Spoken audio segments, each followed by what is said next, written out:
Over here at the Fantasy Stock Exchange, you guys know we are all about exploiting market value to our advantage. So today, that's what we're going to tackle. We're going to go through Keep Trade Cuts rookie rankings and compare them to our own rookie rankings and talk about some of the biggest discrepancies, who's too high, who's too low, guys that are overvalued and undervalued, and talk about the overall landscape of rookie drafts. If you guys enjoyed this video, you know what to do. Leave a like, subscribe to the channel if you are new. Let us know down below in the comments too if you want us to do this for the veterans as well, because we probably will at some point in time, either by position or just overall rankings. So with that being said, Danny, how you doing?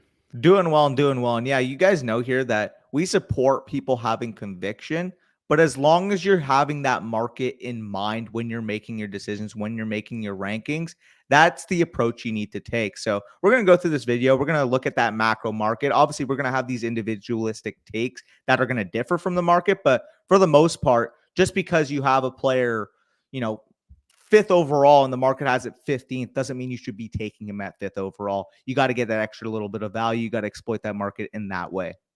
Yeah, exactly. So we'll cover all that stuff and more in today's video. Now let's hit the intro.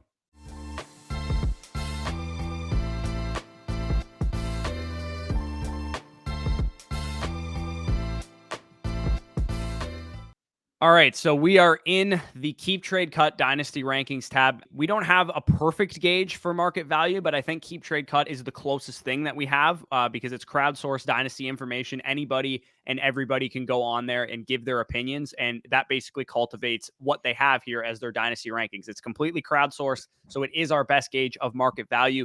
As you guys can see there at the top, they have Bijan Robinson 101 in a tier of his own, pretty much with a 6,900 value versus 5,700 and stuff for those top quarterbacks. For me, I have no complaints with the top three. I'll let you give your take here in a second, but I have Bryce Young 102. But either way, CJ Stroud, Bryce Young, to me, the top three is as it should be.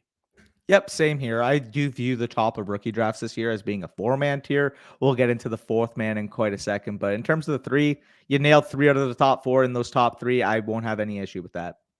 Yeah, so like you kind of just alluded to, number 4 is the first disagreement, where Jackson Smith-Njigba is a highly, highly regarded figure in the dynasty community, right? He is great from a ceiling perspective. He's great from a floor perspective. But for me, I can't put him at 4 because you can't tell me that in most startup drafts that are happening right now, Jackson Smith-Njigba is going off the board in Superflex leagues before Anthony Richardson, who is currently my 28th overall player. I believe you even have him higher than that. Yep. Keep Trade Cut has him at 39th overall, Anthony Richardson. I would be ecstatic if I got Anthony Richardson in the 4th round of a startup draft. This could differ league to league, but I think the reason we have him so high is because most of our leagues are very quarterback centric. We know that once, Dak Prescott, Kyler Murray, Deshaun Watson, that like back end QB1 tier starts flying off the board, people start to get antsy. They're willing to take Bryce Young in the top 15. They're willing to take CJ Stroud in the top 20, willing to take Anthony Richardson in the 2nd round. So for me, the fact that in my opinion, inherently, I know that Anthony Richardson has this high startup value.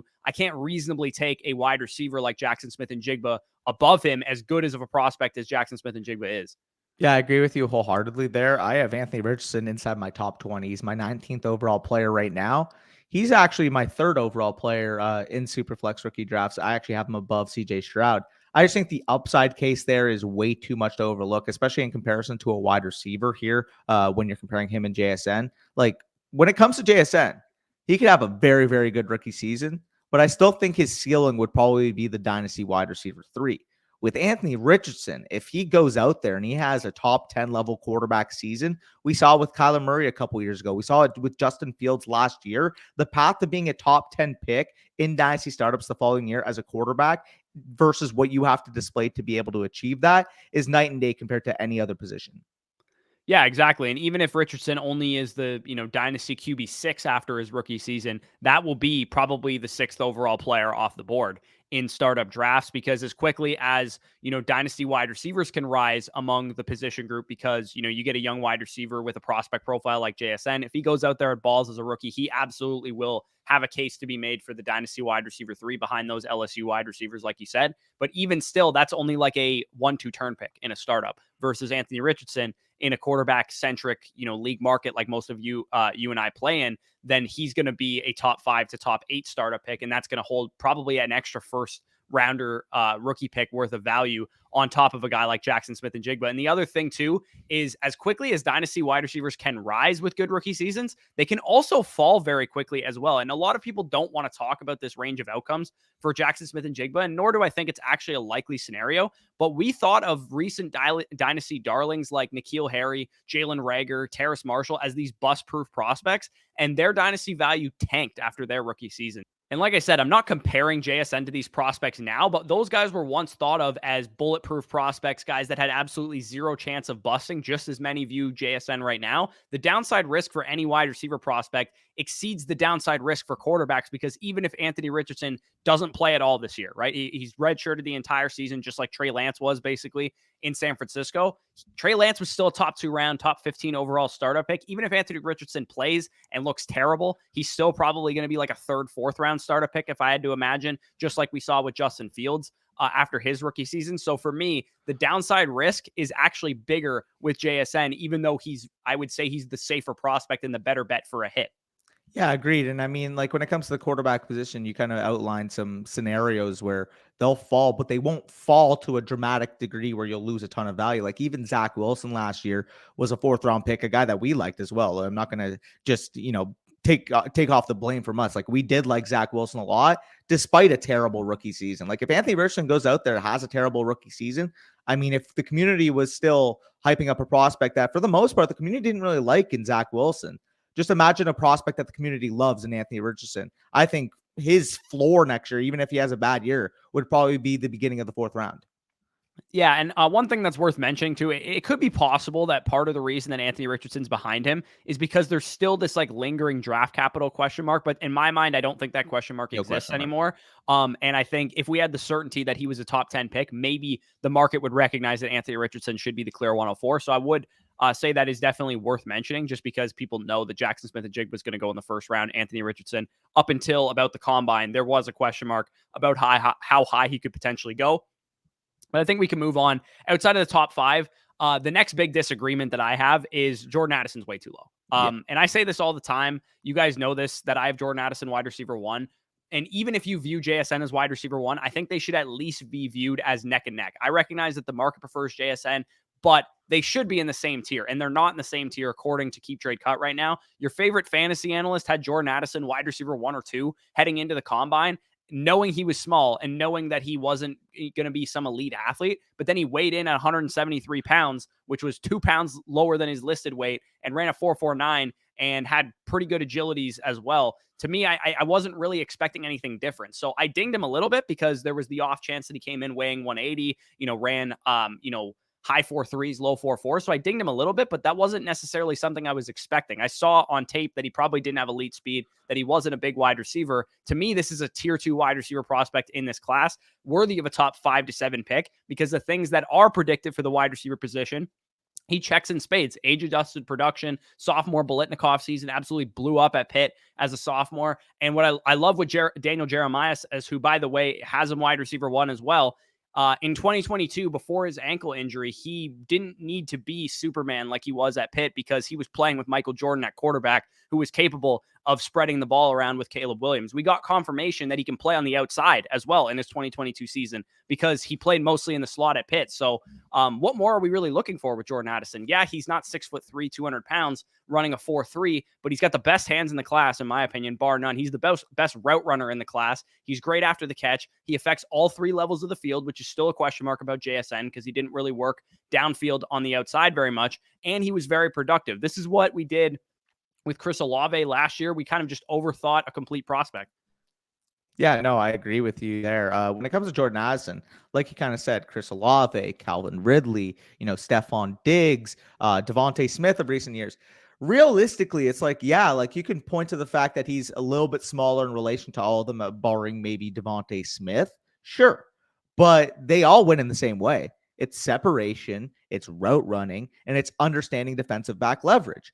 Just because you're 5'11", 173 pounds does not mean you're not going to be able to translate all of those skills that you showed the last 2 years in college, the same skills that got Kenny Pickett to be a top 20 NFL draft pick. You're just going to forget them because you weighed in a little bit less than people expected at the combine? Yeah, exactly. I mean, Matt Harmon's reception perception could change my tune a little bit. If he comes out and says that Jordan Addison separated at like a 55th percentile rate against man and zone coverage, then I would probably move JSN ahead of him, assuming Yeah. JSN had great numbers per reception perception, because route running is the way that Jordan Addison wins. And that would be a huge problem if Matt Harmon says that he doesn't win in that way. But I don't anticipate that happening. I think he's going to post great numbers in RP because he's a great route runner. So that's a big time issue for me. Again, if you prefer Jackson Smith and Jigba, that's fine. You would take him as high as 105. But if you think Jordan Addison's in the same tier as JSN as I do, if not a little bit better than JSN, then I think the lowest he should be going is 106. He should not be the 108 off the board behind QJ and Jahmyr Gibbs. And speaking of Jahmyr Gibbs, I also have Jahmyr Gibbs a little bit lower than this, lower than my top two wide receivers, as I kind of just mentioned, because his size is a little legitimate concern. And to me, because he plays running back, while I think he can still be a great fantasy option, he simply has to be a 100 target running back at the NFL level to ever pay off as a top 5 dynasty running back, which would be his ceiling, because no NFL coaching staff is giving a 5'9", 199-pound running back more than 150 to 200 carries on a season. He just carries more risk, in my opinion, on a lower shelf life as well, just from a long-term perspective, than those wide receivers do. Yeah, I mean, like I still view this as the same tier. The reason being, the way I look at Jahmyr Gibbs is if he gets the top 40 capital, like yeah, like you're not expecting, a 300 carry bell cow running back, but if he can get 300 total opportunities in a season, let's just say 200 carries, 100 targets, I want that potential, and especially too when you break it down that the weighted opportunities, if 100 of them are targets, you already know inherently that's going to put you in more point scoring type of situations. I do agree. Like, will a coaching staff trust him inside the 10-yard line? Will a coaching staff trust him to, take that Austin Eckler type of role? Because people like to point to Austin Eckler as, oh, he's a smaller running back. That's like the ceiling for Jahmyr Gibbs. Austin Eckler still had to prove to his coaching staff that he could handle those inside the 5 goal line, tough yardage type of situations. And although we point to the fact that Austin Eckler has been this great receiving back, another big piece of his production the last couple of years has been the fact he scored 38 touchdowns in the last 2 seasons. Yeah, and the other thing too is I don't think Austin Eckler's actually 200 pounds anymore. He's a No, lot bigger than he's 200 bigger pounds, now. like he probably weighed in Yeah. at his pro day or whatever. I think he's probably closer to 210 at this point in time. So, Yeah. yeah, Eckler also, like you said, it took him like 3 years to do that. He was a UDFA, granted, but I also think it's worth noting that he had to overcome those size concerns himself. So Gibbs, again, I'm comfortable if somebody wants to take him 105 because, they go 7 deep at wide receiver and they're one running back away from a competitive window. That's fine. If you want to take him over JSN and Jordan Addison, I understand it. I'm just saying why I'm going to take those wide receivers ahead of Jahmyr Gibbs in rookie drafts. The next kind of tier of players here, they have QJ at 7. That's fine. I probably wouldn't take him over Addison, but I think that's fine if you wanted to. Him, Will Levis, and Zach Charbonnet, I think they're all fine where they are. They should close out the top 10 of rookie drafts. They're all tier 3 rookies for me. What are your thoughts real quick just on Will Levis? Are you starting to buy in more to the fact that, a lot of fantasy analysts point out that we're not good at evaluating quarterbacks as long as NFL coaching staffs and front offices are willing to take these guys in the top 10, the top 15 overall picks, then we should honestly just treat them the same way that we treat any quarterback. For me, I saw a lot of warts on tape with Will Levis, which is why he's a tier behind the other quarterbacks, but I still understand, and I'm still not going to just completely bury him in my rankings. I think he's overall my 9th player because he's going to be a first-round quarterback most likely, and that's going to give him job security.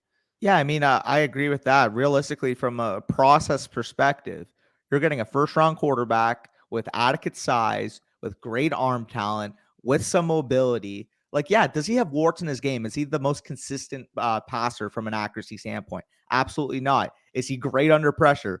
Absolutely not. But if a team's willing to buy into him within, the top 15 of the NFL draft, the team knows that he has these weaknesses and are willing to work with him to correct these weaknesses. I mean, we saw, for example, nobody liked Justin Herbert when he got picked by the Chargers. Like, yeah, like saying Will Levis can be the next Justin Herbert, I get it. That's hyperbolic. I'm not putting that on anybody, but not a lot of people in the fantasy community like Justin Herbert when he was taken by the Chargers. They made fun of the system that he ran in Oregon. They said, oh, he's got the arm talent, but he's not willing to run the system. If he's not, shown that pro style level offense in college, how's he going to adjust to the NFL level? And like we know with Justin Herbert now, he's evolved into a top 5 overall startup pick. Again, I don't want to put that onus on Will Levis, but I mean, it just kind of shows you that the quarterbacks that we prefer sometimes simply just don't end up materializing to be the best players. And looking at a guy that has the level of tools that Will Levis does, you're telling me I can get that at the 109? Let's just say I need a quarterback 3 with some upside, and I'm at the 109, and Will Levis is staring me at the down on the board. I'm absolutely taking him at that spot. Yeah, and I think it's something interesting that I've noticed with the Dynasty community too is they like to blanket statement all predictive measures for every position group. And realistically, at the quarterback position, we don't actually have anything predictive. Like, as much as, Will Levis being 24 years old, redshirt senior is not a good thing for his profile because generally speaking, better quarterbacks are going to come out as juniors. It's not like there isn't like 5 quarterbacks right now in the top 12 dynasty quarterback rankings that were like redshirt seniors and older prospects coming out. Joe Burrow, Jalen Hurts, Justin Herbert, like you just mentioned. Those guys, Lamar Jackson was a senior, Josh Allen was a senior. Like, none of these guys were tried and true, early declares, elite production. Like, they all had warts coming out, which is why quarterback is so difficult to evaluate, which is why a lot of people just take the approach of, I'm going to just draft quarterbacks that get drafted highly in the NFL draft, maybe have some rushing upside and big arms. That's pretty much all they're going to go off of. And Will Levis checks all 3 of those boxes. So definitely a guy that could be even undervalued in our own rankings at 9th overall, where I have him. I don't know if you have him around the same range, but same range. Yeah, for me, I think you could make the argument to take him even potentially over those wide receivers, just given the insulated value that a quarterback could have. And I mean, QJ, I just graded yesterday. He's fine where he is. I have him comped to like a Mike Williams with like an AJ Green type of ceiling. I do think that there's a high ceiling for Quentin Johnston, but he does have probably the worst hands of any wide receiver I've scouted in the last 3 years. So he's got some warts on his profile. Zach Charbonnet, we're kind of assuming he gets day 2 draft capital. If he doesn't, he would obviously fall out of the top 10 for sure, and probably to the early second round part of the draft. I do like me a lot of Zach Charbonnet, but I don't think he's in a tier with Addison, Johnson, and Levis. Like, I do think that's a slight tier break after Levis, personally. Really? So you would say he's even outside of the QJ Levis tier? To me, it kind of feels like he's in his own tier right now. Like, if I have the 110, like, I would be hoping that Johnson, Addison, or Levis fall to me rather than just taking Charbonnet. Personally. Yeah, I think that's fair, especially knowing, I mean, if you have a rebuilding type of shell that you want a quarterback or a wide receiver to rebuild around, that's definitely fair. And I think you could make the argument that he's either in this next tier with these other guys or in a tier of his own, like you said. So this next tier, for me, the way I have it ranked are those tier 2 wide receivers that were projecting top 50 draft capital, and Michael Mayer is how I have that tier. So for me, that's Zay Flowers, then Josh Downs, then Michael Mayer, and then Jalen Hyatt. The way Keep Trade Cut has it is Zay Flowers, Michael Mayer, Jalen Hyatt, and then Josh Downs is all the way down here at 16. And they also have Devon Achane and Dalton Kincaid and a couple other guys, Tank Bigsby and Hendon Hooker in there. I love Tank Bigsby, but I don't know what his draft capital is. I like Hendon Hooker. I don't know what his draft capital is and when he's actually going to play. Dalton Kincaid hasn't done anything in the pre-draft process yet, and he could suffer from a draft capital perspective on that front. And then Devon Achane's like 188 pounds. So to me, there's more question marks about those 3 prospects. So to me, I just favor Zay Flowers, Michael Mayer, Jalen Hyatt, and Josh Downs. And the reason I think Josh Downs is mysteriously buried is because, again, people double counted with Josh Downs. We knew the guy was small. We didn't think Josh Downs was 6'2", 210 pounds at North Carolina. We knew the guy was small. So him coming in at 5'9", 171 pounds, while I did downgrade him from the 5'11", 180 that he was listed at, it's not like we didn't already know this. We already knew he was a small receiver. And his profile, if he wasn't small, is borderline elite. Best season target share of 38% as a true sophomore with Sam Howell, which is by far the best in this class right now. Breakout age in the 87th percentile. Best season yards per team pass attempt. Best in the class, 3.49. Best season dominator rating at number 3 in the class. He's a slot-only guy at the NFL level. I get it. That's, is a capped ceiling to some degree. But we've seen slot-only guys be, top 10 to top 15 dynasty wide receivers. There's currently one in there in Amon-Ra St. Brown in the top 10. We saw Elijah Moore last year. He was in the top 15 dynasty wide receivers. You could have sold on him if you didn't believe. He's still a great wide receiver prospect, and he absolutely will go in the top 2 rounds of the NFL draft, in my opinion. So to me, he's an easy smash at like the 204 where he's ranked because he's currently my 112.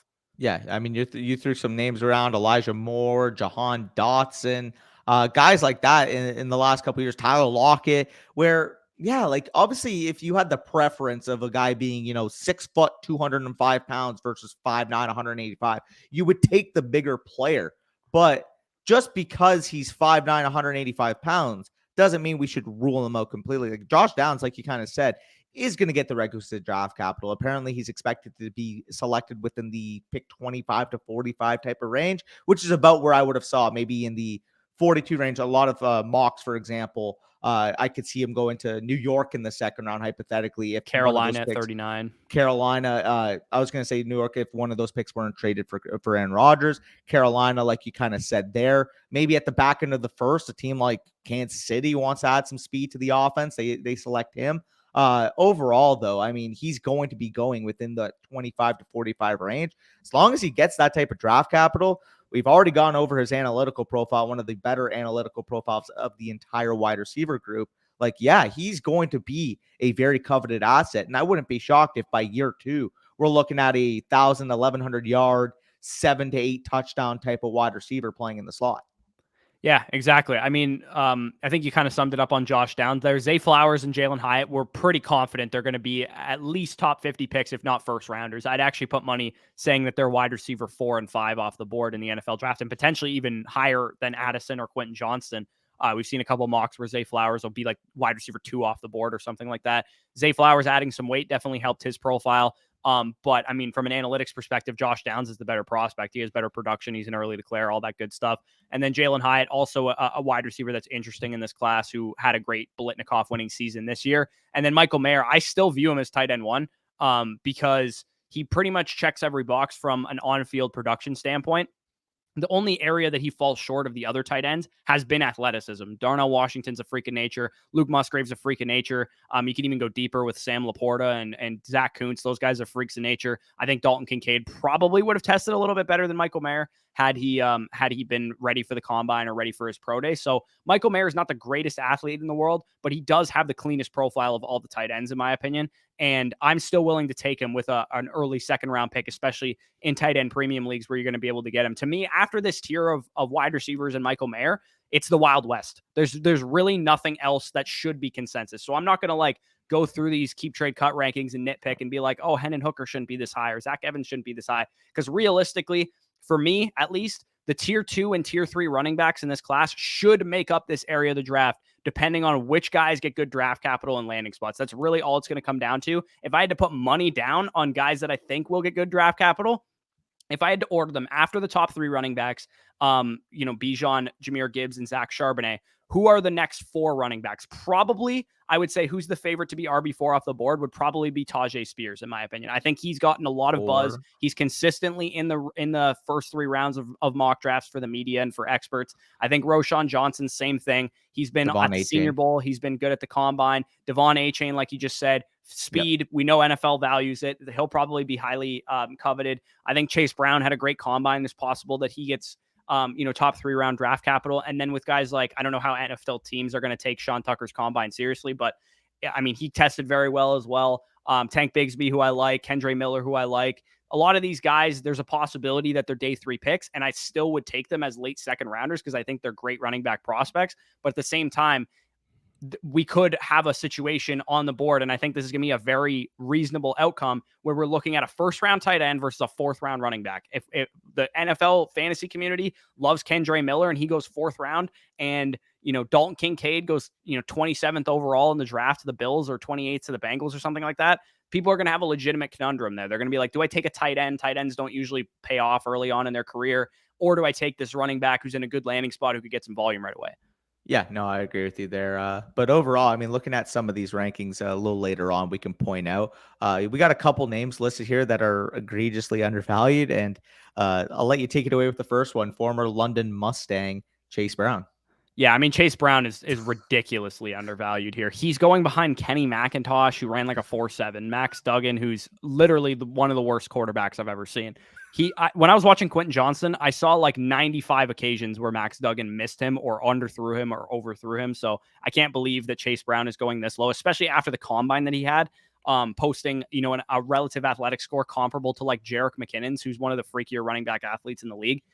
So that's pretty wild to me. But again, I'm not going to like overly nitpick. I think after that like 14 to 15 range, the 202, 203, once those wide receivers and Michael Mayer off the board, I think you could really make the argument for anybody depending on draft capital and landing spot. If you want to take Darnell Washington that high because he goes in the first round, that's fair. That's a good process pick. If you want to take, Sean Tucker who went in the third or the fourth round or whatever, and you love him as a prospect, I think that's a fine pick. I don't really have any preference here. The only thing I would say for certain is I'm probably going to be out on Hendon Hooker at his price because I don't think that he's a very high ceiling quarterback prospect, and I don't think he's going to go high enough in the NFL draft that warrants an NFL team sticking with him. And also, I'm not a huge fan of the other wide receivers after the top 6. Kayshon Boutte, Marvin Mims, Rashee Rice, guys like that. I'm probably going to let my league mates draft those guys. In the third round, I'm comfortable with them, but in the second round, I would honestly rather take shots on the running backs, even if we have a round 4 running back versus, a third round Rashee Rice. Yeah, no, I was going to say quickly too, in reference to that.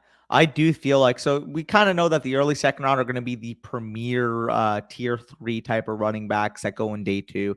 I get that, but I do think that once you get to the 206 to 212 range, you take a couple profiles you like a running back, and that's the honey sweet spot of the tight end position. Because I do think if you miss out on Michael Mayer, who probably will be, for the most part in most leagues, the tight end 1 off the board, probably in that early-ish type of second round range, 201 to 203 type of range. I still think, Kincaid in the late second, Darnell Washington in the late second, Sam Laporta in the late second. A lot of guys that, as long as they get that adequate draft capital, we're talking even at the tight end position, realistically anything before the 4th round at tight end seems to be the payoff zone. If you can get a player in that range in the late second, I think this is the perfect tight end group, the tight end class, to restock some upside on your on your rosters.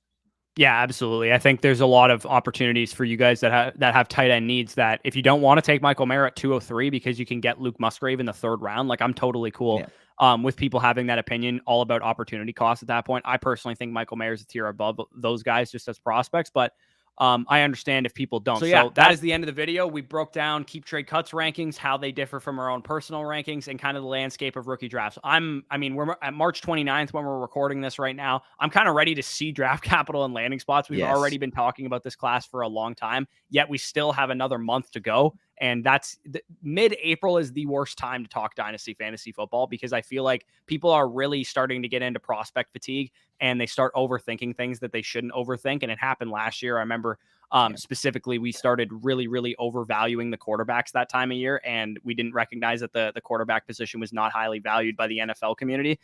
So yeah, this time of the year is about to be brutal, but hopefully by April 27th, when the NFL draft comes, we'll get some clarity. And again, if you enjoyed this video at any point, leave a like, subscribe to the channel if you guys are new, comment down below what you want to see us do next. I think we probably should go over like positional rankings and determine who's too high and who's too low in Dynasty versus our own rankings as well. So definitely let us know if you want to see that. And of course, we made reference to our rookie rankings, overall Dynasty rankings. If you guys want those, flockfantasy.com. Promo code FSE is how you get them. And using the promo code FSE, you'll get 30% off all annual packages. If you sign up annually, you'll get 6 months for free. And you can go onto the site, create a free account for 2 days to see everything there. No restrictions. You get to see all the value that's over there on the site from us, from Mason over at Fantasy Flock, from Zach and Badake from Dynasty and Fantasyland, and Pierre and Chris over at Fantasy Endgame. We've all teamed up to give you guys a great site that you can subscribe to for a fraction of the cost of subscribing to all of our content individually. So we hopefully you guys are enjoying that if you're a member over there, and definitely check it out if you are not. But with that being said, peace out, and we'll talk to you soon.